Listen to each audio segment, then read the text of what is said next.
Oh, cool. It works. All right, I'll record this as well.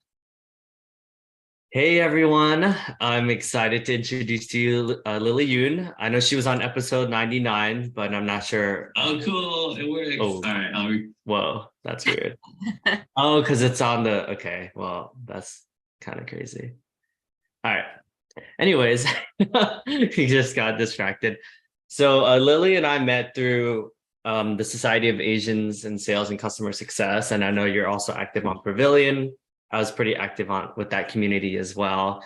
But Lily is currently the head of growth at GradientWorks, which is a B2B revenue management software company based in Austin, Texas. And yeah, I'm just excited to chat with you. And I always love our interactions and our conversations.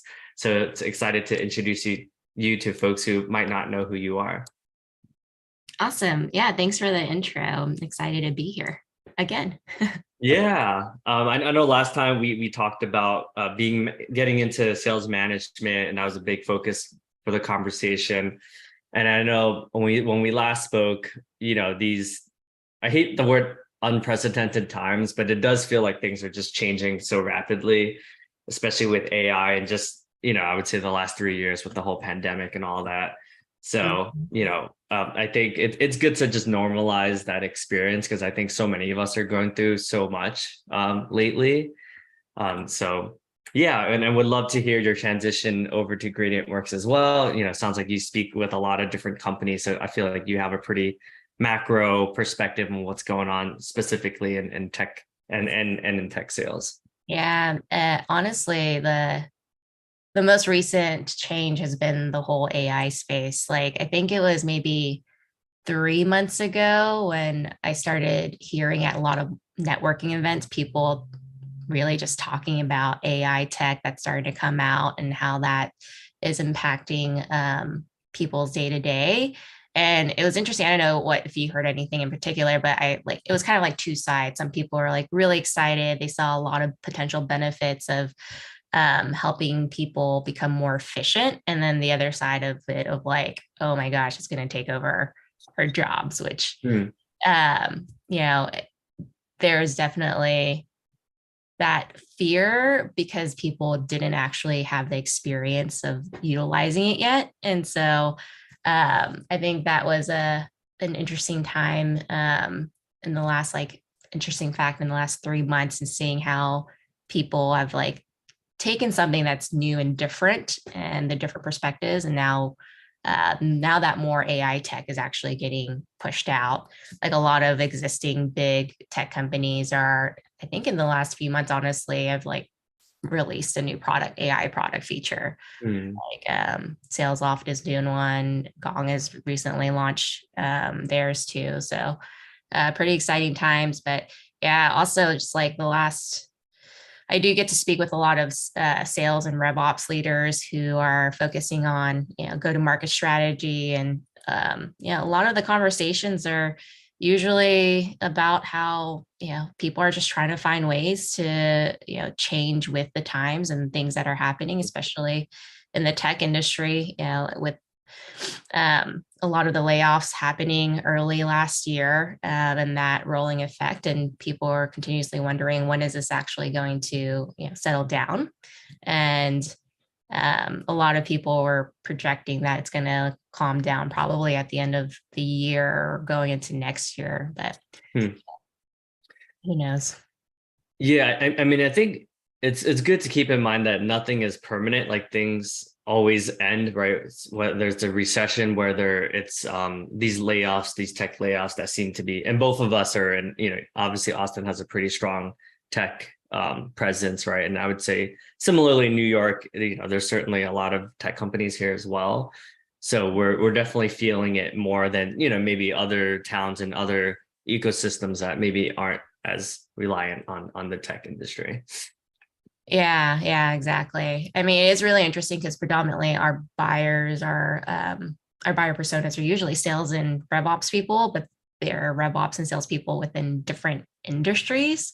We work predominantly with tech companies, but when I get to speak with people that are outside of the tech world, it's a different realization that it's that they're doing really well. Like, the restaurant industry is booming, healthcare industry, and those conversations definitely are more about focused on how do we scale and grow. And just like the dichotomy of like you're on one call where you're talking about growth, and the next call you're talking about what do I do with my decreased sales organization and how do we hit this revenue target still that our CEO and CRO put into place. That's a good reminder, right? Because I think sometimes we are in our bubbles. Like I've certainly have been in a tech bubble for I would say 10 years now, probably.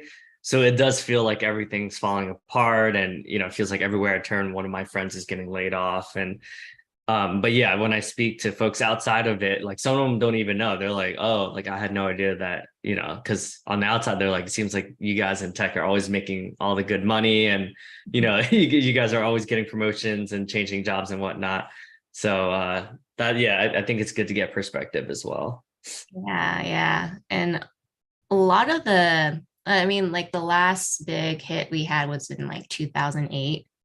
And I don't know about you, but I was still in college, about to graduate. Same, yeah. And so I was never really in the workforce at that time. And, a lot of other sales leaders and a lot of other tech leadership are kind of in the same boat, honestly.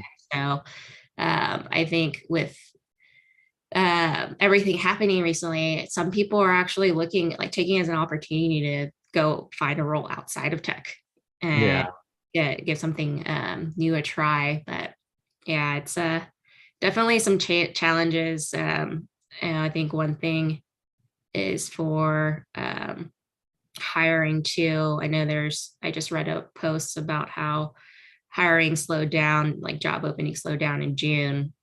And, it doesn't really help all the people that were, laid off in the last 6 months, unfortunately. But I'm always curious about like these hiring processes now, if any of those have changed with the times as well, especially because just a year ago, it was like hard to hire anyone. People are like being really competitive with salary and, benefits and packages to actually hire good talent. And it's kind of like a complete 180 in the last, 6 to 12 months.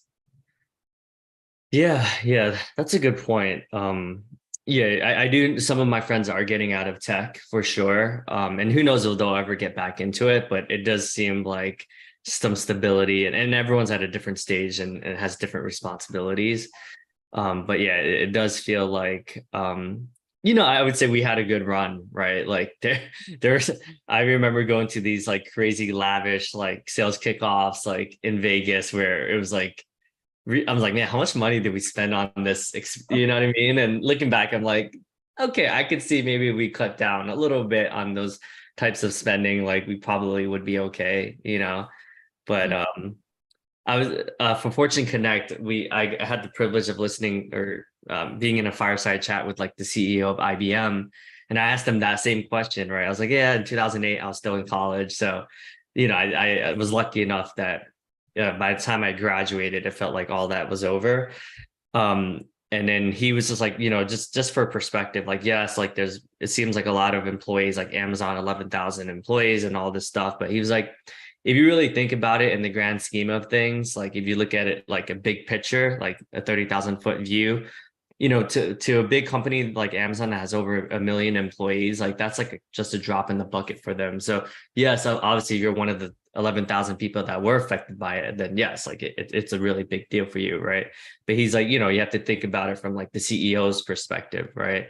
So he just normalized it, and he said that yes, like it's this recession isn't as bad as 2008, and you just look at the data, you look at the facts, and to your point, it does feel like there's optimism that this will be over sometime at the by the end of the year. So it is interesting when you speak to folks that have been through it, because I have a lot of much older friends, and they just tell me like, yeah, like this is weird, like they're saying like this feels different than 2008, like there's just a lot of uncertainty and it's just weird.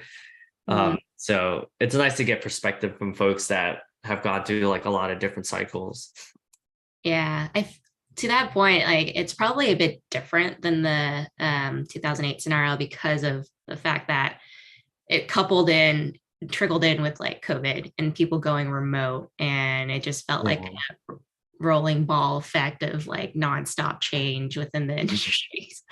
Hmm. Uh, and so, yeah, I can see how it could be a bit more challenging for go-to-market leaders because you're not just navigating like downturn and having to like process riff for your organization. You're also having to manage things remotely, where Hmm. um, it's a bit different than having the opportunity to actually meet people in person and having Hmm. that communication. I think there's a level of HR that comes into play where they need to make sure they're still doing things right. And typically the face-to-face aspect helps in communicating a bit more and uniformly as well. But Yeah. um, you hear all those horror like scenarios where people just show up and then meetings over and then that's it. They can't even access any of their like client meetings and like Crazy. computers just shut off and whatnot. So um, yeah, I think there's like a miss there.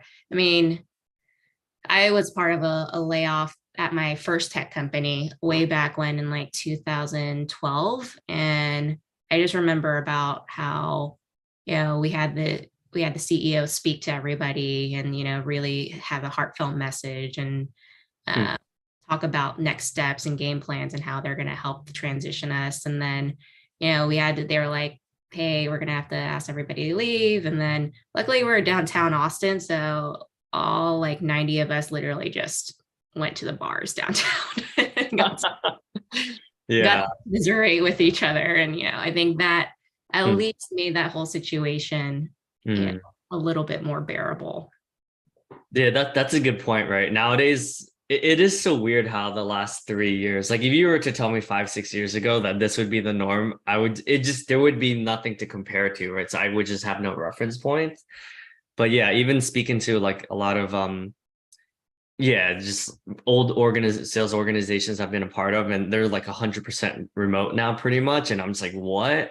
Like I remember just grinding it out in the office, like 80, it seemed like 80 hours a week, and I'm like, it's just so interesting to think that that is not there anymore. Like it was like we were in the trenches together, and it was fun, like building this thing, and then I keep hearing like, yeah, we got rid of this office, we got rid of this office, or now we're part of this WeWork, and I'm just like what? Like the office was crazy. Like LinkedIn was a perfect example where, there'd be over 1,000 people in the LinkedIn office, like at any time, like even on Fridays, right?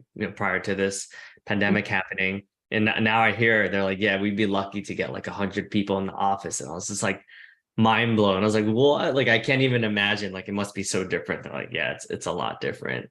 But I think people value more of like the family life and people value a bit more balance where I'm not gonna lie, like there were times at LinkedIn because we had catered, we had, free breakfast, free lunch that was like really farm fresh, pasture raised food. Like it was like high quality stuff. So we would like literally never leave, went to the gym in the office, did yoga, kickboxing, all that.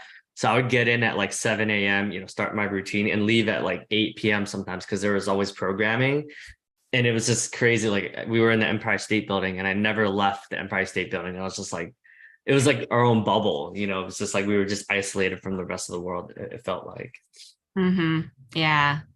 I mean, I feel like there are a lot of like pros and cons to it, and having the office where you're able to have people come in, build a relationship. Those water cooler conversations like that happen just naturally. Um, those moments are like maybe 5-10 minutes, but that adds up and actually builds a stronger relationship, in my opinion, when you're feeling Yeah. connected to someone outside of just work talk. Yeah. But I'm curious, like, I don't know if you've heard recently, but I've seen more and more people talking about requiring people to come in to the office several days a week. Yeah. And, there's like mixed reactions. Some people are like, yeah, sure, I like it. I miss coming to the office. Sounds like majority though is like, I just want to stay home. Yeah. I think Um, so. Yeah.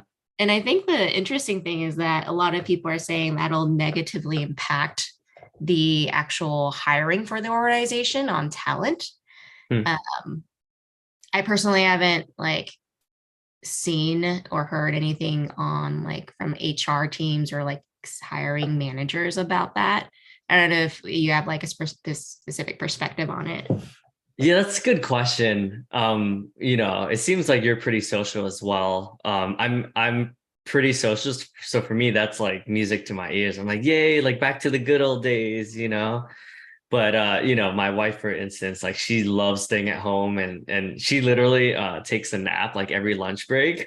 So for her to be able to do that, obviously, and they're requiring them to go in. Right now, she does like 3 days a week, but they're requiring her to do 4 days a week into New York City, the Empire State Building, which is like a super long commute from where we live. So Mm. she hates it. She's just like, well, I have no choice. Like either that or I lose my job. But I actually think it will be better for people because it's very transactional when you get on a virtual call, right? And it's sort of like, okay, let's get to business. And then everyone just goes back. And, I feel like at least in the office, like, let's be real, like 30% of the time, you're not really working. You're smoozing, you're talking about your weekend, you're talking about, hey, these are my plans for the weekend. Yeah, you could do that in the virtual, but even that seems forced, right? It's like just not organic. Mm-hmm. Yeah, I actually recently learned about this platform where it's almost like Sims and it imitates like an office. Like everybody can log in and it looks like an office. You can create your own What? desk, virtual Huh. desk, and your own like avatar, and you can Huh. go up to someone's desk and talk to them, like ping them and whatnot. What? I thought that That's was kind of pretty cool. interesting. Yeah, it's a good substitute to not having an actual office. Hmm. What is that program called? Do you remember? I don't remember. I'll send it to you later though. So Yeah, because that sounds amazing. Like I would love that. And it's crazy how that's like the world that we live in now, right? It's like the fact that there are these companies creating these products like really shows that like this is not going away. There's always going to be remote, hybrid, obviously, but it's like the future of like, okay, how can we still be productive, right? And still have our focus time, deep work time, but like, hey, we still want to, mingle and that's really cool. I love that so much. yeah, it was pretty cute when I took a look at the website. So I'll have to send it over to you. Um, yeah, I think the other thing that I was curious about, you know, the hiring that's going on right now, and a lot of the times these platforms like what's out there, LinkedIn as like open job recs, and um, do people still use what's that company called? Indeed. Uh, no, not Indeed. Oh, Monster. Oh, yeah, I don't hear about Monster too. I think it's more popular for non-tech jobs, like more Uh, maybe warehouse workers and yeah, it seems like they're still in business, but yeah, yeah, I haven't been on Monster in God knows how long. I'm like dating myself now. That's a good point, right? I think Monsters was big back in like the 2000s to 2010. I think it died after that. uh, okay. Uh, well, I think we're also in, I think high tech for sure. Like it doesn't feel like anyone uses Monster. Mhm. Yeah, I was wondering, like, where are people going to find tech jobs nowadays? Like, I'm a part. I think you're a part of a lot of Slack communities and online communities too. And like, I know each one of those has their own like jobs page where people can post if they're hiring. Um, Yeah. but I always see people. I'm gonna be honest, I haven't like interviewed for a while, so or job searched for a while. So, I mean, my scope is really like people are on LinkedIn. If it's more of like a sales role, like people are sellers looking for other sales roles within the tech organization, like tech community. Yeah. or relevant Slack communities? Where do you usually see people go? That's a good point. I honestly, this might not be, people might not like to hear this, but I feel like it's almost impossible to get a job unless you know someone in the company or it's referral based, right? It just feels like with the invention of technology and all these ATSs, right? It's almost impossible to make it through just because like, the friction is a lot less. So anyone can just click to apply without even having to read the job description. So Mhm. recruiters are just inundated with like thousands of resumes. So it's just like, all right, if I know someone there and they're referring me and they're putting in a good word, it feels like the only I talk to, I've been on the job search for a couple months now, and everyone has said the same thing. They're like, yeah, like it's all referral based. It's almost impossible to like just apply to the website. It's like applying to the black hole. And Mhm. that's the reality that we live in now, I feel like. Yeah. Do you ever feel, have you seen any like tactics that have worked really well if you really don't have, like you really want to work for this company, but you don't know someone at this company?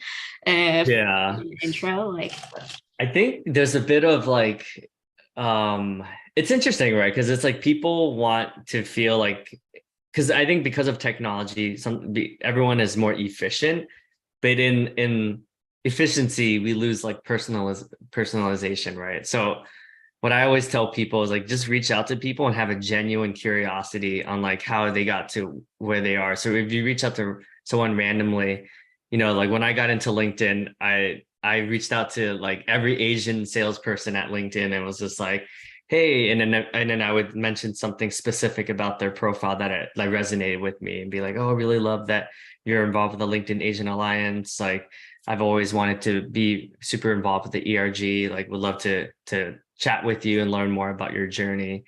And that has worked for me personally. Like even if I didn't know anyone, the guy Garrett referred me to LinkedIn, and he was like the LinkedIn Asian Alliance global leader. mhm. So that works. I would say that's probably how I would go about it. Just like genuine curiosity.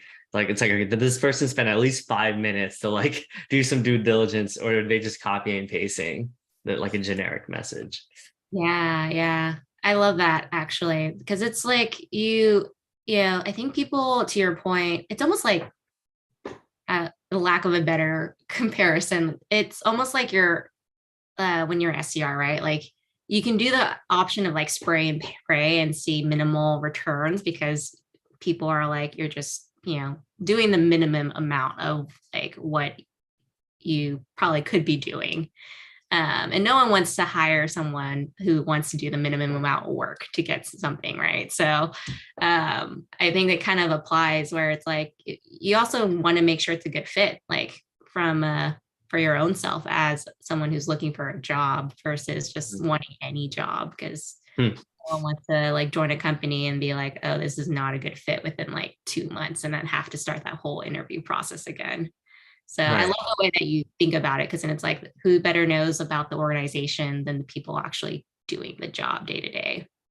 Yeah, and then some people think it's a little bit like sucking up or like, but at the end of the day, I'm like, if it's genuine, like if you are genuinely like, hey, I aspire to be you one day, like, because I love your career track and I think you're like 10 years ahead of me, like people like that. They're like, I want to help people, right? I think some people are just, I don't know if it's like fear of rejection or like they're just like afraid of, is this the right message? Like people are overthinking it.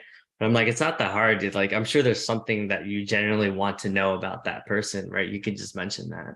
Yeah, I agree. I mean, I get like when I hire, yep, every once in a while, people stand out. The people that stand out that apply the open recs are the ones that connect on LinkedIn and write an actual tailored message when they connect with me, or when they follow up via email. Like I knew they did their research. They found my email address and they like followed up so they can stand out. And that makes a huge difference. Like, even if I'm not the one doing the phone screening, I will usually like message my HR person and my recruiter and be like, hey, like this person took an extra step and I want you to at least have a phone screen with them if possible. So everything adds up though. Yeah, I do think we're like a bit lazy nowadays. I'm not gonna lie, like I've been lazy too at certain points in my career because I'm just like, oh, like I've done the SDR job. I don't need to do that. But it's really back to basics, right? Like especially even with AI now, you can tell if it's like an AI crafted email sometimes because it's just super bland and very vanilla. Mhm. And then you're just like, hmm. So it's like, all right, how can I spend 5 more minutes to make this a little bit more personal? Right. But it helps me with the AI because it's like at least I can structure my sentences that make sense. And, maybe they do some of the AI does some of the prep work for you, but it's like you can't just rely just on AI, at least not yet. Exactly. Yeah. I actually got an AI generated cold outbound email, and I read it and I was like, there's something like off about the whole like message.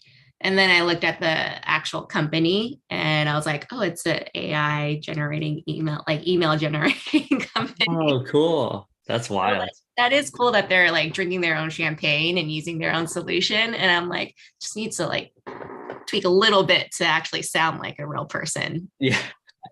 Yeah, that's a good point. Well, thank you, Lily. I think this conversation is helpful because I know a lot of people are going through some tough times in tech sales right now. But hopefully some of this normalizes the experience. But I'm sure we'll have you back on and to share more insights, especially because you're in the market talking to so many go-to-market leaders. That would be cool to dig a little bit deeper into what you're learning from these conversations. Yeah, I'm happy to help if anybody wants to connect and chat about, the job hunt. And if there's anybody I'm connected to that could be of help, happy to make any intros. Awesome. Thanks, Lily. Have a good day. Thanks. All right, you have some.